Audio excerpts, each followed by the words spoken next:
Oi, tudo bem? Como é que vocês estão? Hoje a gente vai falar sobre um caso que eu recebi essa semana no consultório que eu achei bem interessante e pode ser a dúvida de muitas pessoas.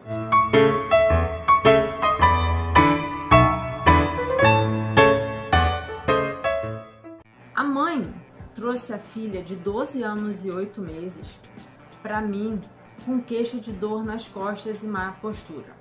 Tudo bem. Realmente a menina estava com uma postura muito ruim, já no primeiro contato visual você percebia que ela estava muito encurvadinha e ela era bem alta.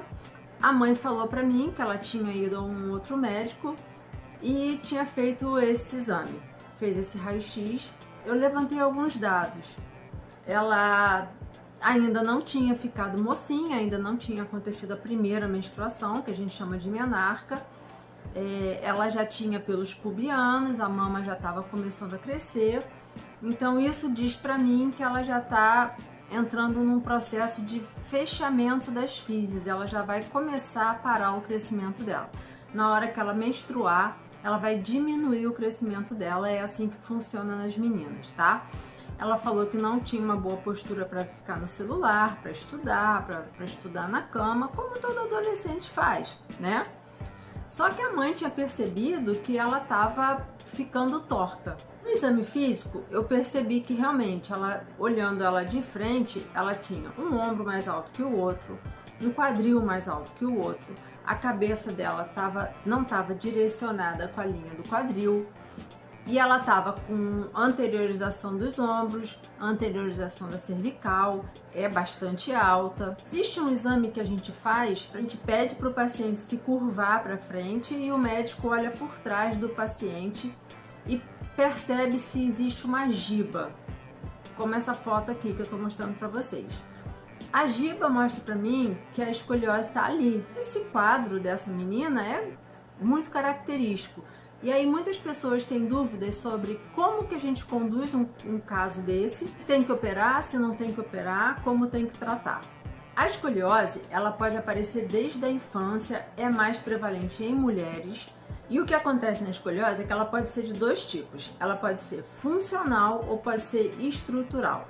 Quando ela é funcional, é porque os músculos estão tracionando de uma forma desigual e estão puxando a coluna mais para um lado ou mais para o outro. A estrutural é quando existe uma alteração na estrutura da coluna.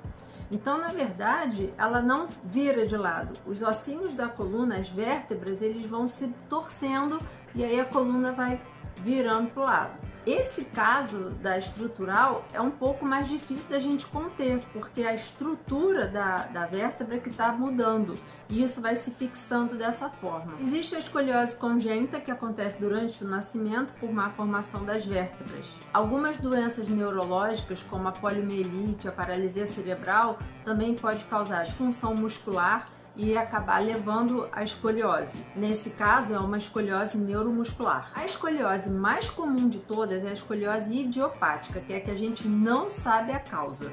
E pode acontecer a escoliose degenerativa do idoso, que é quando os discos entre as vértebras vão mudando a característica, mudando a forma, e aí a coluna vai cambando para um lado ou para o outro. Como eu falei, 80% dos casos são da escoliose idiopática. Acomete mais mulheres e pode acontecer em várias épocas da vida. Essa escoliose idiopática, ela tende a ter uma curvatura que vai se acentuando mais rápido enquanto a pessoa está crescendo. Então, durante a puberdade, ela vai atingindo a sua maior velocidade e quando a pessoa acaba a época do crescimento, ela vai diminuindo essa velocidade. Isso é muito importante para a gente ter uma ideia de como essa escoliose se comporta. A escoliose às vezes vem sem sintoma. A pessoa não percebe e é impressionante, a pessoa não percebe. Inclusive, a mãe não percebe que o filho está tortinho, acho que vai se acostumando, começa a achar que foi de repente e não é de repente. É porque começa a acelerar o crescimento enquanto a criança está crescendo. O que a gente vê numa pessoa com escoliose?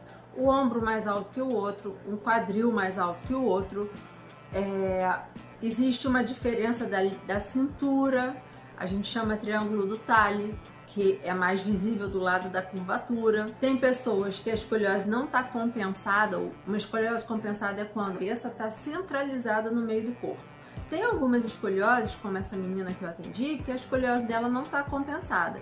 Então ela tem uma escoliose mais lombar e a parte cérvico-dorsal está mais para a normalidade. Então o corpo dela vem todo para um lado só, ela está totalmente descompensada. Significa dizer que o eixo dela não está centralizado. No caso dessa menina, ela sentia muita dor nas costas. Pode acontecer da pessoa, do paciente que tem escoliose relatar um pouco mais de cansaço, até as posturas ruins. Vamos lembrar que na maioria dos casos a musculatura não está muito equilibrada, então o adolescente já não é muito ligado com a postura e a musculatura também não está muito boa, então acaba que ele pode sentir cansaço. No raio-x, a gente pede para medir os graus da escoliose. O radiologista mede, chama ângulo de Cobb. Quando esse ângulo de Cobb está até 30 graus, a gente sabe que vai tratar essa escoliose de uma forma conservadora, ou seja, sem tratamento cirúrgico. A gente vai intervir com fisioterapia, exercícios, alongamentos e orientações. Dependendo do quadro do paciente, se a curva está mais ou menos entre 40 e 50 graus, a gente já começa a pensar na colocação de colete. Porque depende da idade do paciente. Se você tem uma criança de 10 anos com uma curva aumentada e tendendo a aumentar, chegando próximo dos valores de 40 graus, vamos dizer assim, 30 graus, 40 graus, quando ela tem 10, 9 anos, se ela ainda vai crescer, essa escoliose ainda vai crescer bastante. Então a gente já tem que pensar na colocação de colete. É muito ruim, a criança se sente muito desconfortável, o colete tem que ficar 23 horas por dia, ela só pode descansar 1 hora por dia. E esse colete tem que permanecer até o final do crescimento. Se você tem 35, 45 graus com 9, 8 anos, provavelmente você vai ter que colocar colete, tá? Por quê? Porque como você ainda tem muito tempo de crescimento e já tem uma escoliose importante, essa escoliose tende a ser mais agressiva. Graças a Deus, um número muito pequeno de pessoas precisa chegar ao tratamento cirúrgico, porque é um tratamento bem grande. Quanto mais precoce a gente conseguir detectar e conseguir avaliar a velocidade, a agressividade dessa escoliose, melhor. Então, qual é a rotina que a gente faz?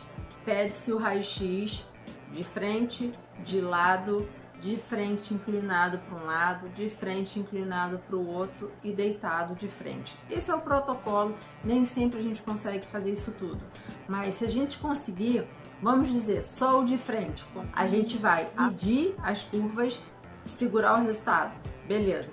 Daqui a 1 ano, a gente vai observar se ela menstruou, quanto está o grau, faz um novo exame e compara a evolução desse grau. Provavelmente, como ela já está perto da menstruação, esse grau não vai aumentar. Mas se ela tivesse menos idade, a gente ia acompanhando anualmente a evolução desses graus. A gente ia perceber se essa escoliose ia ser uma escoliose mais agressiva. O diagnóstico da escoliose ele é clínico, pode-se fazer por raio-x, ressonância, tomografia, mas um raio-x já é o suficiente. Um raio-x bem feito, de boa qualidade, a medida do ângulo possa ser feita com bastante carinho e assertividade, para que a gente possa estar comparando os graus. De preferência no mesmo lugar com o mesmo radiologista. E vamos entender assim então, até 30 graus não é cirúrgico, é um tratamento conservador, com exercício, com fisioterapia. Entre 30 e 45 graus a gente faz uso de coletes, sempre levando em conta a idade da pessoa, e acima de 50 graus, ou se for muito feio esteticamente, pensar-se num tratamento cirúrgico. É importante o tratamento da escoliose porque isso afeta muito o emocional, o psicológico do paciente. Então, quanto mais a gente puder estar intervindo e incentivando essa criança ou adolescente a estar fazendo atividades físicas com regularidade e com bastante responsabilidade, é melhor para ela. Parou o exercício, a tendência é voltar. Uma coisa importante da gente lembrar é que a obesidade e o sedentarismo são piores para a própria estrutura da coluna. Eu espero que eu tenha conseguido explicar um pouco sobre a escoliose, tá bom? Um beijo!